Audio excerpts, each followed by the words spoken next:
In our opening video, we talked about the reason that the Am Levadad, the Jewish people, exists, and the reason that our patriarch Avraham was chosen.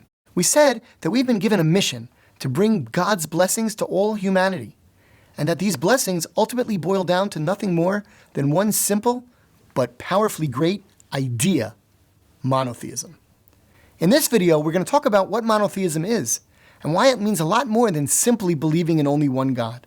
To start with, let's realize that back in Avraham's time, almost all people were polytheists, meaning they worshipped multiple gods.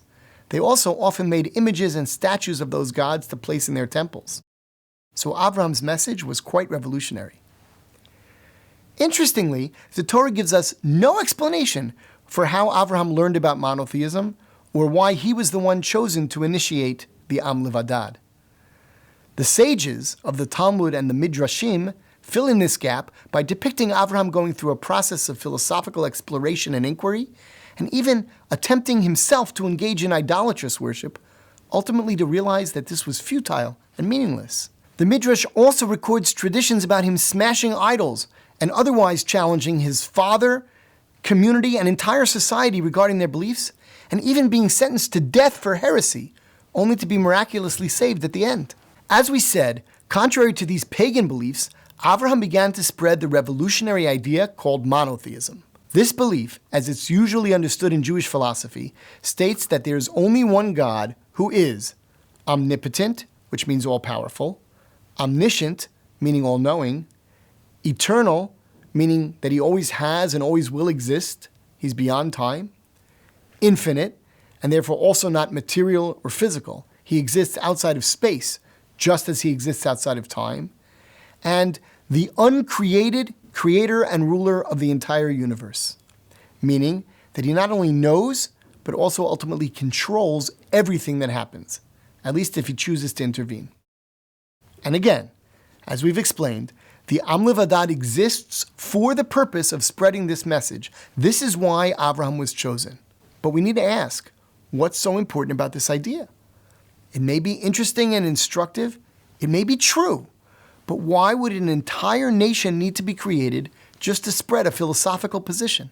Before we address that question, we need to also speak about another belief that wasn't around in Avraham's time, but is rather prevalent today, and that's called atheism, the belief that there's no God at all.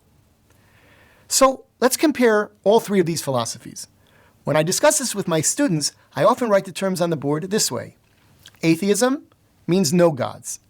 Monotheism means one God. And polytheism means two or more gods.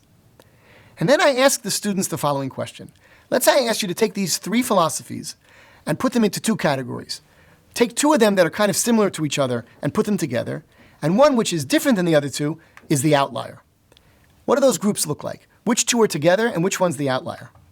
Most of the time, the response I get is that monotheists and polytheists are similar, since they both acknowledge the existence of gods or higher powers, and they only argue about how many of them there are. In other words, they're both theists, monotheists and polytheists.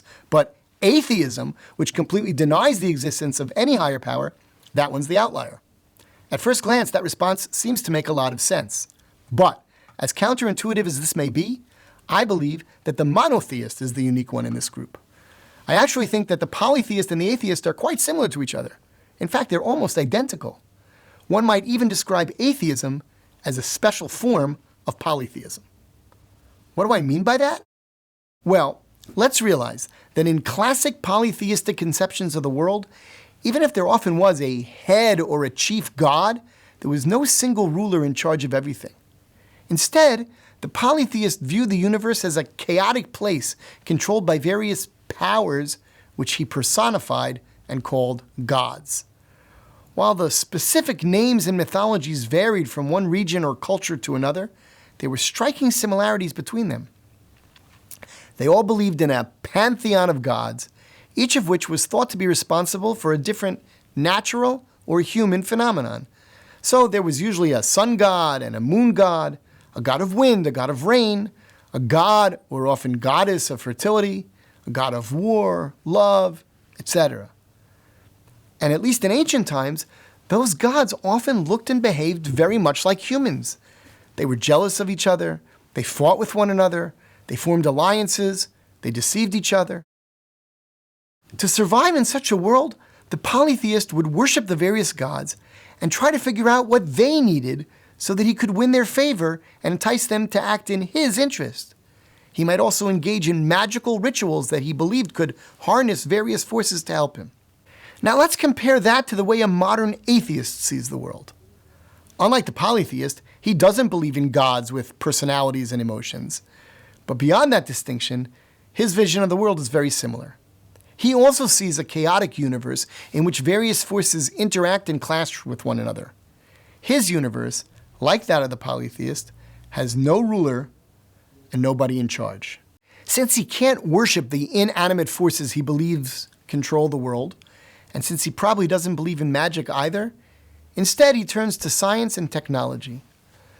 But in doing that, the modern atheist scientist has a goal that's very similar to that of the pagan worshiper or magician. He wants to figure out which forces of nature are the most powerful ones and harness those forces to do his will. So, while these two philosophies, polytheism and atheism, are not identical, they're much more alike than it first appears. And since they both believe the world has no single creator or ruler, it follows that it also has no ultimate purpose. And therefore, in both of these systems, it becomes very difficult, perhaps impossible, to speak about a universal obligation to act ethically or kindly. After all, if the gods cheat, steal, and attack each other, or alternatively, if we're all just random collections of molecules, then why should anyone restrain himself from hurting others, let alone exert efforts on someone else's behalf? Now we can begin to understand just how radical an idea it was when Avraham brought monotheism to the world. In our next video, called Why Does Monotheism Matter?, we'll explore the meaning and significance of this important concept.